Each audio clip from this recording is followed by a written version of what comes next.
Welcome to your Endor training class 101 today, ladies and gentlemen, the Gungans, the droids, and the very little man-eating Ewoks out there. We're talking about the greatest raid in the history of Galaxy of Heroes, the Endor Speeder Bike Pursuit Raid, and we're going to make this so simple, so easy, that even Jar Jar can do it. Now, I know a lot of you guys are probably feeling like myself, or even this person who just vomits at the thought and simply watching someone play the Endor Raid. I don't blame you. I just want to make sure I at least put out the key strategy so you can get the best score you possibly can with minimal brain power. What I first want to put out there, this is one of the upsides of the raid if you look at it. If you don't want to play this manually, I don't blame you. You're going to be able to hit a grand majority of your score just on auto. As you can see there, auto, I was able to get 10 million or so. When I played it on manual, I was able to get another 5.7. And that's basically the best I can do. I can't hit the highest tier unless I start doing more relic 8s. And I do want to point out one more thing. Speaking to autoing, in my free-to-play guild that I'm in, we're technically doing better than the Crate Dragon raid just by playing this on auto. We used to only hit that first bronze crate, but now we're hitting the second one. So again, if you're just hitting auto, just know you're not missing much, but of course you could get a little bit more if you put it on manual and play the game. I know. Here are the teams that I use to hit basically the highest score I can possibly hit and the highest threshold that I could possibly achieve right now. A grand majority of the strategy is involving an Imperial Trooper and some characters that get stacks of evasion, as we're going to talk about. And it's very simple to understand. And of course, there's a LEIA solo, which has 0 RNG, 0 luck, guaranteed to hit a max run with just a LEIA solo. Let's first start off with the LEIA solo. Just like the Crate Dragon raid, Jabba was the best for the Crate raid, who's able to actually make 2 Hutt Cartel teams practically. Inside of this raid, it's no surprise. LEIA Organa, the newest galactic legend on the block, is fantastic in this raid, where you can solo getting a max score,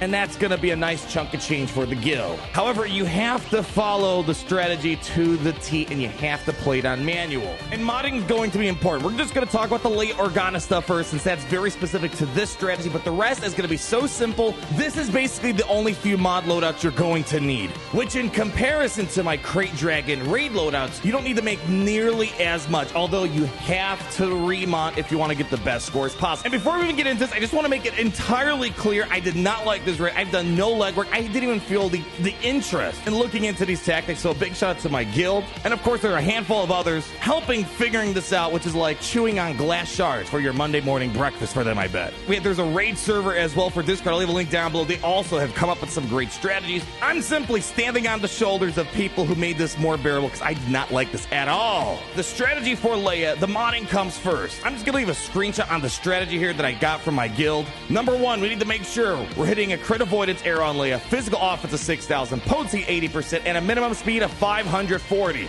This is literally what I followed to the T, and it got the job done. No RNG, no luck. As long as you hit those mods we talked about, this is going to be probably the easiest run in the sense you know what you're getting. Every single wave is detailed in exactly what you need to do, when to use the ultimate on LEIA. The trickiest part is simply wave number 6. But as it's listed out here, all you need to do in wave number 6 is make sure you're focusing on the commander first, drop the basic to get their timber down a little bit to 46, then you use the special 1, then you do 3 basics to get his timber to exactly 1. And again, if you got the modding right, this should be perfect. Then you're going to focus on the Shadow Trooper, and there's a pattern. Number 3 as the special 2, because that's the 3rd button, and 1 being the basic. Basically, you're going to want to press 3, 1, 1, 3, 1, 1, 3, 1, 2, 1 to kill the Shadow Trooper, then 1 to kill the commander. Again, this is how dumb the raid is, but anyways, I digress. And then wave 7, you pop the ultimate. Very simple. If you have LEIA,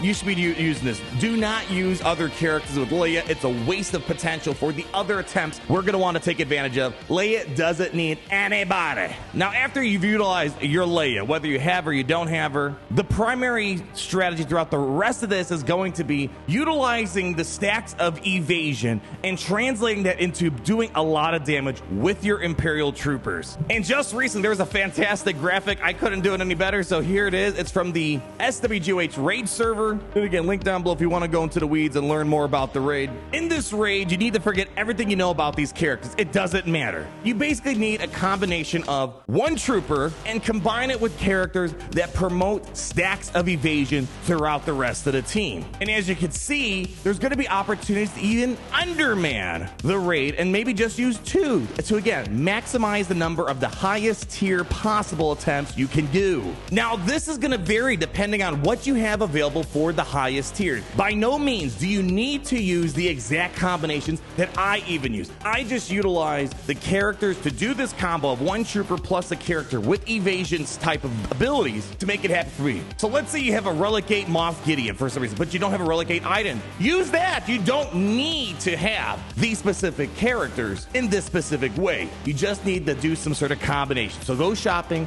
a trooper, characters that have evasion. It's that simple. And if you want to see even some more options, what characters have these evasion type of stats, number 1, we have that graphic, but number 2, here's this early spreadsheet I found on Reddit that Gerbil put out. Again, giving you a spreadsheet indicator what characters have. Number 1, evasive maneuver. That's going to be the most important one. Number 2, hasty repairs. And there's another one out there such as forest friends that also promote evasion type of abilities. But evasive maneuvers and people of hasty repairs is going to be the predominant strategy. And to quickly answer why do we want to do this, it's because of the following. Imperials get a special faction bonus, just like there's a variety of faction bonuses for the crate raid, where here Imperials ignore the jam part. We don't care. To keep it simple, all we care about is that second clause. When this character uses a basic ability, they remove bonus stacks of damage from the target enemy equal to the number of stacks of evade on all allies. Then this character loses all stacks of evade. So if you have 80 stacks of evade, which is not going to be hard to get with the team that focus on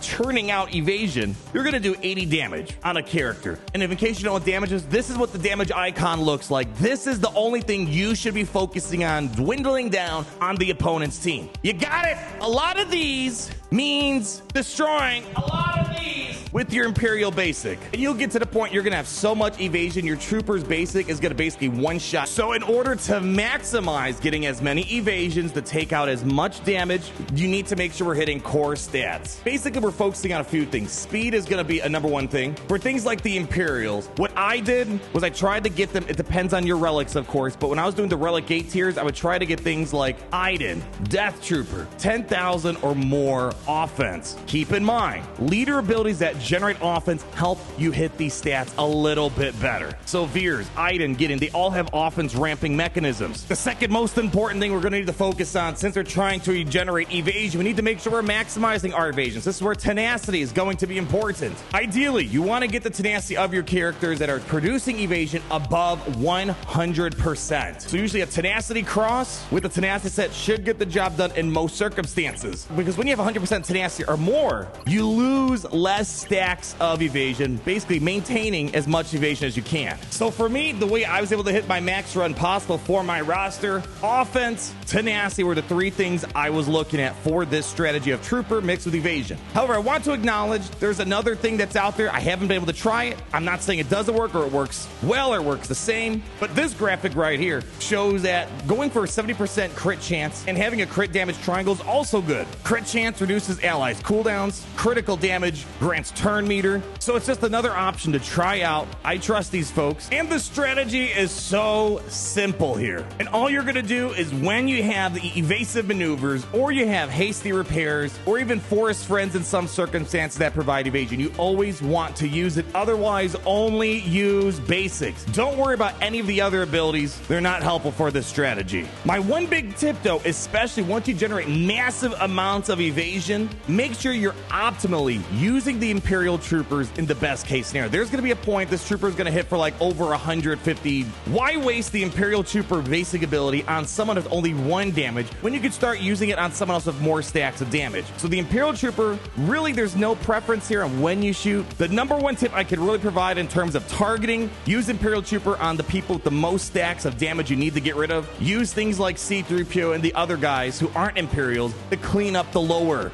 damages that might be there. And the second tip that worked for me, once you're at about 70% in rage, I just use basics with the troopers and don't use the evasion abilities on the troopers. But I keep providing evasion through my rebels, for example, like C-3PO and Akbar, while the troopers just focus on damage. And that's really all there is to it. It's not complicated. It's dumb, but it's not complicated. Keep producing evasion. Imperial troopers basics to do big damage. I was getting somewhere around 2 to 2.3 million with this strategy. When I was doing it in the second highest tier, I was getting about 1 1.5 million or so. And again, not bad, and I'm really not missing out on that much extra. So I feel like for the grand majority of people, this is going to be the strategy to go with. But overall, the goal is try to maximize however many high relic troopers you have, characters that produce evasion, to get the most points possible. That's all there is to it. I know it goes completely against everything we know about Galaxy of Heroes, but it's not hard once you understand the gist of it. And there's one more thing I want to touch on before we close out this video. You might be noticing I have a lot of repeats of C3PO here.